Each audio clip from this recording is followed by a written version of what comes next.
Hello friends, welcome back to our YouTube channel next current. आज है 26 नवंबर 2021 और 26 नवंबर 2021 के जो भी करंट अफेयर्स के इम्पोर्टेंट क्वेश्चंस होंगे उन्हें मैं यहाँ डिस्कस करूँगा और सभी क्वेश्चन से रिलेटेड आपको फैक्ट भी बताता हुआ चलूँगा। आप आज की वीडियो की PDF फाइल हमारे टेलीग्राम ग्रुप से डाउनलोड कर सकते हैं। टेलीग्राम ग्रुप का लिंक आपको वीडियो के डिस्क्रिप्शन में दिया गया है। अगर आपने अभी तक हमारे चैनल सब्सक्राइब नहीं किया है तो चैनल को सब्सक्राइब करना ना भूलें, साथ ही नोटिफिकेशन बेल को भी प्रेस करें ताकि आपको सभी वीडियो के नोटिफिकेशन मिलते रहें। तो चलिए शुरू करते हैं आज का अपना पहला क्वेश्चन। पहला क्वेश्चन है, हाल ही में किसने राष्ट्रीय परिवार स्वास्थ्य सर्वेक्षण का 5वां संस्करण जारी किया? तो राष्ट्रीय परिवार स्वास्थ्य सर्वेक्षण का 5वां संस्करण जारी किया स्वास्थ्य और परिवार कल्याण मंत्रालय ने। Option A. केंद्रीय स्वास्थ्य मंत्रालय द्वारा नवीनतम राष्ट्रीय परिवार स्वास्थ्य सर्वेक्षण जारी किया गया। श्रृंखला में 5वें राष्ट्रीय परिवार स्वास्थ्य सर्वेक्षण 2019 से 21 के आंकड़ों से पता चलता है कि सभी आयु समूह में 6 से 59 महीने की आयु में के बच्चों में एनीमिया में सबसे अधिक वृद्धि होती है। इसके बाद 15 से 19 वर्ष की आयु में महिलाओं में एनीमिया होता है। तो ये जो है सर्वेक्षण किया गया और इसका 5वां संस्करण जारी किया गया। अगला क्वेश्चन, हाल ही में किस संस्थान के भारतीय शोधकर्ताओं ने हिमालय ग्लेशियर के मुख्य मार्ग में परिवर्तन की सूचना दी? तो यह सूचना दी है Wadia institute of Himalayan geology ने। Option B. ऊपरी काली गंगा घाटी पिथौरागढ़ उत्तराखंड में एक अज्ञात ग्लेशियर का अध्ययन करने वाले भारतीय शोधकर्ता ने बताया कि ग्लेशियर ने अचानक अपना मुख्य मार्ग बदल दिया है। यह पहली बार है कि हिमालय के ग्लेशियर से इस तरह के बदलाव की सूचना मिली है। यह शोध Wadia institute of Himalayan geology Dehradun, जो कि उत्तराखंड में है, के शोधकर्ताओं द्वारा किया गया। एक सक्रिय फोल्ड ने एक फोल्ड स्कॉर्प उत्पन्न किया जो लगभग 250 मीटर की ऊंचाई के साथ एक उत्तरी कोण के साथ मापता है। फोल्ड ट्रेस 6.2 किलोमीटर लंबा है और नॉर्थ वेस्ट साउथ ईस्ट की ओर से रुझान है। अगला क्वेश्चन, हाल ही में किस संस्थान के वैज्ञानिकों ने भारत में अल्ट्रा प्योर हाइड्रोजन के ऑन साइट उत्पादन का उपकरण विकसित किया? तो यह उपकरण विकसित किया है IIT BHU ने। Option C. IIT BHU जो कि वाराणसी में है, वहाँ के वैज्ञानिकों ने अल्ट्रा प्योर हाइड्रोजन के ऑन साइट उत्पादन के लिए भारत में अपनी तरह का पहला उपकरण विकसित करने का दावा किया। उपकरण 100% मीन्स 100% स्वदेशी है। यह मेथनॉल से अल्ट्रा प्योर हाइड्रोजन के ऑन साइट उत्पादन के लिए झिल्ली प्रौद्योगिकी पर आधारित है। उपकरण का उपयोग करना आसान है और 2 मीटर क्यूब क्षेत्र की न्यूनतम जगह को कवर करता है। यह बहुत कम लागत पर हाइड्रोजन का उत्पादन करेगा और भी अधिक छोटा होगा। इस परियोजना को गेल इंडिया लिमिटेड द्वारा वित्त पोषित किया गया है। अब IIT BHU के शोधकर्ताओं ने इसका विकसित किया है और BHU वाराणसी, जो कि आपका उत्तर प्रदेश में है, तो उत्तर प्रदेश के बारे में जान लेते हैं। ये है आपका उत्तर प्रदेश, जिसकी राजधानी है लखनऊ। वहाँ के मुख्यमंत्री योगी आदित्यनाथ, राज्यपाल आनंदीबेन पटेल। कुल जिलों की संख्या 75, लोकसभा सीटें 80 और राज्यसभा सीटें 31। अगला क्वेश्चन, हाल ही में time magazine excellence iconic award 2021 में लाइफ टाइम अचीवमेंट अवार्ड से किसे सम्मानित किया गया?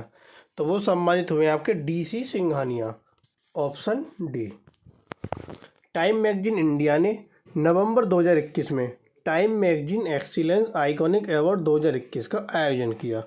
प्रख्यात वकील और सिंघानिया एंड कंपनी के संस्थापक DC सिंघानिया को लाइफ टाइम अचीवमेंट अवार्ड 2021 से सम्मानित किया गया। इस कार्यक्रम में सीमा हसन द्वारा लिखित mass communication principles and concept के तीसरे संस्करण के बुक लॉन्च की भी मेजबानी की गई। अगला क्वेश्चन, हाल ही में कौन 2021 में कोलिंस डिक्शनरी का वर्ड ऑफ द ईयर बन गया? तो कोलिंस डिक्शनरी का वर्ड ऑफ द ईयर बना non fungible tokens, option A. इस शब्द का उपयोग 2020-21 में त्वरित वृद्धि से देखा गया। एनएफटी नॉन फंजिबल टोकन्स को कोलिंस डिक्शनरी द्वारा एक ब्लॉकचेन में पंजीकृत अद्वितीय डिजिटल प्रमाण पत्र जिसका उपयोग किसी कलाकृति या संग्रहणीय संपत्ति के स्वामित्व को रिकॉर्ड करने के लिए किया जाता है, इसके रूप में किया गया। प्रत्येक नॉन फंजिबल टोकन्स में एक अद्वितीय डिजिटल हस्ताक्षर होता है, जिसका अर्थ है कि यह एक अलग तरह का है। ऑक्सफोर्ड लैंग्वेज की वार्षिक रिपोर्ट के अनुसार जो वैक्स वर्ड था उसको 2021 का वर्ड ऑफ द ईयर चुना गया। तो ये दो चीज़ बहुत इंपॉर्टेंट है कि ऑक्सफोर्ड डिक्शनरी का वर्ड ऑफ द ईयर कौन था? वैक्स।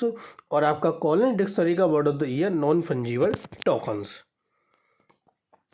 अगला क्वेश्चन, हाल ही में भारतीय एयरटेल ने किसके साथ 700 मेगाहर्ट्ज बैंड में भारत में पहला 5G परीक्षण सफलतापूर्वक किया?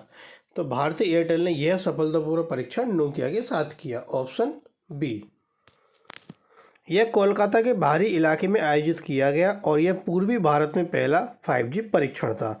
एयरटेल और नोकिया वास्तविक जीवन की परिस्थितियों में दो 3GPP मानक 5G साइट के बीच 40 किलोमीटर की उच्च गति वायरलेस ब्रॉडबैंड नेटवर्क कवरेज हासिल करने में सक्षम थे। एयरटेल को दूरसंचार विभाग द्वारा 5G प्रौद्योगिकी और उपयोग के मामले के सत्यापन के लिए कई बैंडों में परीक्षण स्पेक्ट्रम आवंटित किया गया। अगला क्वेश्चन, हाल ही में भारतीय नौसेना ने मुंबई में नौसेना डॉकयार्ड में किस भारतीय नौसेना के जहाज को चालू किया? तो वह जहाज था आपका INS वेला, ऑप्शन सी। INS वेला स्कॉर्पिन श्रेणी की चौथी पनडुब्बी है जिसे प्रोजेक्ट 75 के तहत चालू किया जाएगा। इसे फ्रांस के मैसर्स नेवल ग्रुप के सहयोग से Mazagon dock ship builders limited द्वारा बनाया गया। वेला का पिछला संस्करण 1973 में चालू किया गया और यह 37 वर्षों से कार्यरत था। इसके बाद नवंबर में ही नौसेना ने INS विशाखापट्टनम को भी चालू किया, जो परियोजना 15B का पहला स्टील्थ निर्देशित मिसाइल विध्वंसक जहाज है। अगला क्वेश्चन, हाल ही में दूसरे ग्लोबल केमिकल्स एंड पेट्रोकेमिकल्स विनिर्माण हब का उद्घाटन किसने किया? तो यह उद्घाटन किया मनसुख मंडाविया ने, ऑप्शन डी। केंद्रीय रसायन और उर्वरक मंत्री हैं मनसुख मंडाविया, जिन्होंने 25 नवंबर को दूसरे वैश्विक रसायन और पेट्रोकेमिकल्स विनिर्माण हब का उद्घाटन किया। इस शिखर सम्मेलन का आयोजन रसायन और पेट्रोकेमिकल विभाग द्वारा संयुक्त रूप से federation of Indian chambers of commerce and industry, जिसको शॉर्ट में बोलते हैं फिक्की, के साथ किया गया। इसका उद्देश्य भारत को एक वैश्विक रासायनिक और पेट्रो रसायन निर्माण केंद्र में बदलना है। अगला क्वेश्चन, हाल ही में किस देश की अध्यक्षता में सरकार के प्रमुखों की SCO परिषद की 20वीं बैठक आयोजित की गई? तो यह बैठक आयोजित हुई कजाकिस्तान की अध्यक्षता में, ऑप्शन ए। सरकार के प्रमुखों की SCO परिषद की 20वीं बैठक 25 नवंबर को नूर सुल्तान में कजाकिस्तान की अध्यक्षता में आयोजित की गई। विदेश मंत्री डॉक्टर S जयशंकर ने इस बैठक में भारत का प्रतिनिधित्व किया। बैठक वार्षिक रूप से आयोजित की जाती है और व्यापार और आर्थिक एजेंडे पर केंद्रित होती है। SCO के जो सदस्य हैं इसमें भारत, चीन, रूस, कजाकिस्तान, किर्गिस्तान, पाकिस्तान, ताजिकिस्तान और उज्बेकिस्तान शामिल हैं। SCO ये एक स्थायी अंतर सरकारी अंतर्राष्ट्रीय संगठन है। अगला क्वेश्चन आता है कि हाल ही में इजराइल ने सुरक्षा सहयोग और भविष्य के हथियारों की बिक्री के लिए किस देश के साथ रक्षा समझौता किया?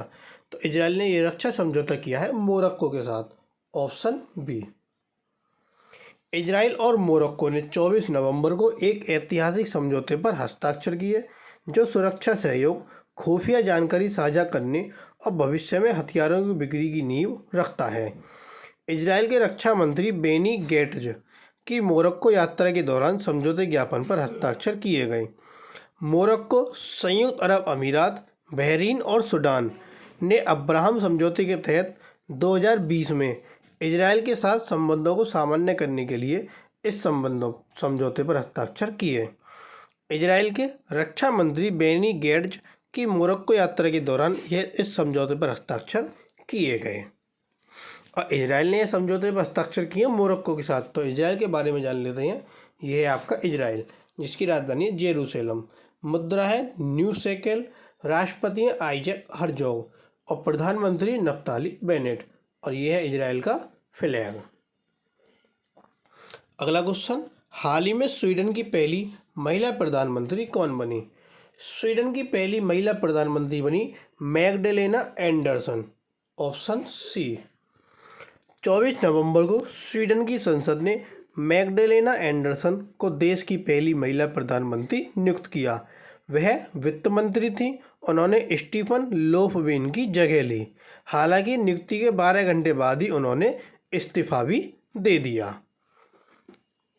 उपसाला की एक पूर्व जूनियर तैराकी चैंपियन, उन्होंने 1996 में तत्कालीन प्रधानमंत्री गोरान परसन के राजनीतिक सलाहकार के रूप में अपने राजनीतिक जीवन की शुरुआत की। उन्होंने पिछले 7 वर्ष वित्त मंत्री के रूप में बिताए हैं।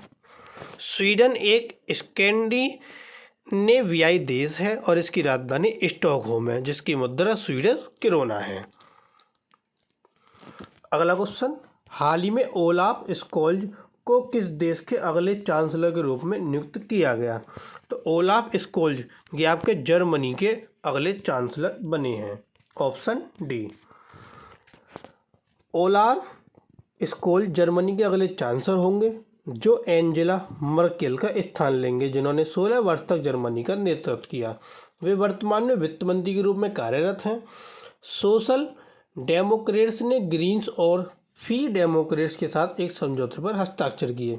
यह समझौता 1950 के बाद से जर्मनी में पहली 3 तरफा संघीय गठबंधन सरकार स्थापित करेगा और 16 वर्ष की मर्केल के नेतृत्व वाली रूढ़िवादी सरकार को समाप्त करेगा। अब ये जर्मनी के कौन बने हैं? चांसलर। तो जर्मनी के बारे में जान लेते हैं। यह है आपका जर्मनी, जिसकी राजधानी है बर्लिन। जर्मनी की मुद्रा है आपकी यूरो। वहाँ के जो आपके राष्ट्रपति हैं वो हैं आपके फ्रैंक वॉल्टर स्टेनमेयर। और जो वहाँ की चांसलर थी एंजेला मर्केल थी, लेकिन अब कौन वो हो गए चांसलर? Olaf Scholz. और ये क्या है? वहाँ का जर्मनी का फ्लैग। अगला क्वेश्चन, हाल ही में आपदा प्रबंधन पर 5वीं विश्व कांग्रेस का उद्घाटन किसने किया? तो यह उद्घाटन किया राजनाथ सिंह ने। Option A. आपदा प्रबंधन पर 5वीं विश्व कांग्रेस का उद्घाटन 24 नवंबर को रक्षा मंत्री राजनाथ सिंह द्वारा किया गया। इसका आयोजन नई दिल्ली में 24 नवंबर से 27 नवंबर के बीच IIT दिल्ली के परिसर में किया जा रहा है। इसकी विषय वस्तु यानी कि इसकी थीम तकनीक, वित्त और कोविड-19 के संदर्भ में आपदाओं के प्रति प्रतिरोधक क्षमता के निर्माण की क्षमता है। इसका उद्देश्य आपदा जोखिम प्रबंधन के विभिन्न चुनौतीपूर्ण मुद्दों पर चर्चा करने के लिए दुनिया भर के शोधकर्ताओं, नीति निर्माताओं और चिकित्सकों को एक ही मंच पर लाना है। अगला क्वेश्चन, हाल ही में किसने देश में सिल्वर एक्सचेंज ट्रेडेड फंड की शुरुआत के लिए नए ऑपरेटिंग मानदंड जारी किए? तो ये किसने जारी किए? सेबी ने। सेबी जिसकी फुल फॉर्म होती है security exchange board of India, या जिसको हम बोलते हैं भारतीय प्रतिभूति और विनिमय बोर्ड। इसने 24 नवंबर को देश में सिल्वर एक्सचेंज ट्रेडेड फंड की शुरुआत के लिए नए परिचालन मानदंड जारी किए। यह एक्सचेंज के माध्यम से वस्तुओं में निवेश के लिए उपलब्ध विकल्पों का विस्तार करेगा। म्यूचुअल फंड द्वारा सिल्वर ETF यानी कि एक्सचेंज ट्रेडेड फंड स्कीम में शुद्ध संपत्ति का कम से कम 95% चांदी और चांदी से संबंधित उपकरणों में निवेश करना होता है। अगला क्वेश्चन, महिलाओं के खिलाफ हिंसा के उन्मूलन के लिए अंतर्राष्ट्रीय दिवस कब मनाया जाता है? यह दिवस आपका 25 नवंबर को मनाया जाता है। ऑप्शन सी 25 नवंबर। महिलाओं के खिलाफ हिंसा को समाप्त करने के लिए यूनाइट नामक एक अभियान 25 नवंबर से 10 दिसंबर तक आयोजित किया जाता है और यह 16 दिनों की सक्रियता की पहल है। संयुक्त राष्ट्र के अनुसार जीवन काल में लगभग 3 में से 1 महिला के साथ दुर्व्यवहार किया जाता है। इस वर्ष जो दिवस मनाया गया, इसकी थीम थी orange the world and violence against women now. ये इस वर्ष की इसकी थीम थी। तो ये थे आपके आज के करंट अफेयर्स के इम्पोर्टेंट क्वेश्चन। अब आता है क्वेश्चन ऑफ द टुडे। हाल ही में किस कंपनी ने DSCI cyber security grand challenge award 2021 जीता? तो ये अवार्ड किस कंपनी ने जीता? 4 ऑप्शन आपको दिए गए, एक आंसर आपको कमेंट बॉक्स में बताना है। और जो कल क्वेश्चन पूछा था कि हाल ही में किस कार्यक्रम ने नैतिक और प्रकृति के साथ सत्य संबंधी की श्रेणी में पुरस्कार जीता? तो वह जीता आपका living on the edge the coastal life ने। तो ये थे आपके आज के करंट अफेयर्स के इम्पोर्टेंट क्वेश्चन। अगर आपको वीडियो पसंद आए तो वीडियो को लाइक, कमेंट और शेयर करना ना भूलें। साथ ही साथ अगर आपने अभी तक चैनल सब्सक्राइब नहीं किया है तो चैनल को सब्सक्राइब कर नोटिफिकेशन बेल को जरूर प्रेस करें, ताकि आपको सभी वीडियो का नोटिफिकेशन मिलते रहें। आप हमारे फेसबुक, टेलीग्राम, इंस्टाग्राम से भी जुड़ सकते हैं। सभी का लिंक आपको वीडियो के डिस्क्रिप्शन में भी प्रोवाइड कराया गया है। Thank you.